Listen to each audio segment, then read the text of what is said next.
Bonjour. Salut Clément, ça va? Donc nous on fait de la cerise principalement, en D'accord. Fougerolles.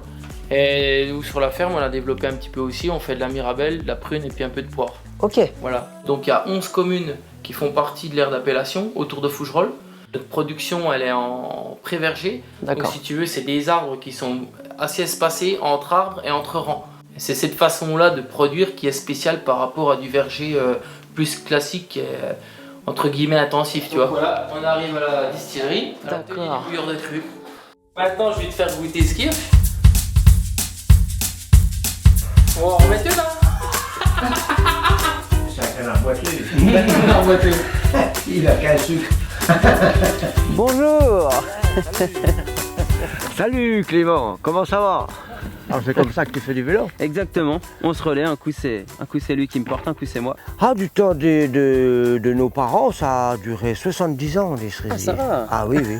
C'est ni plus ni moins que l'être humain. Hein. C'est la nature de toute façon. Hein. Et toi, tu fais de l'équilibre sur le vélo.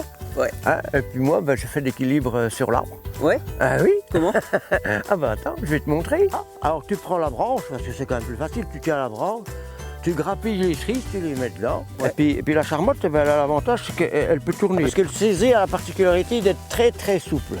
Allez, d'ail.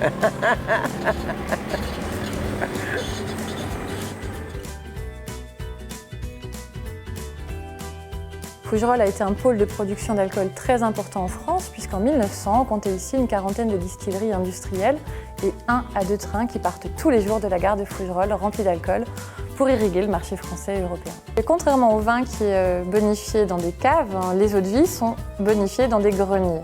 Et ce sont les écarts de température, donc le froid l'hiver et le chaud l'été, pendant plusieurs années consécutives, qui révèlent la subtilité de notre alcool.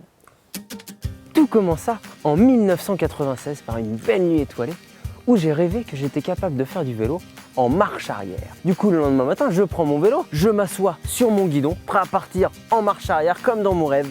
Et là, premier coup de pédale, je tombe à terre. Le rêve n'était pas réalité. Mais je reste accroché à ce que j'ai vu dans mon rêve et après des mois à persévérer, j'étais capable de rouler en marche arrière. Puis il y a bien sûr un refrain qui dit Berdi, Berdo, Locu, Grao. Ça veut dire Berdi, Berdo. Le type est un petit peu simplet. Puis Locu, Grao veut dire le derrière par-dessus tête ou tout simplement le cul par terre.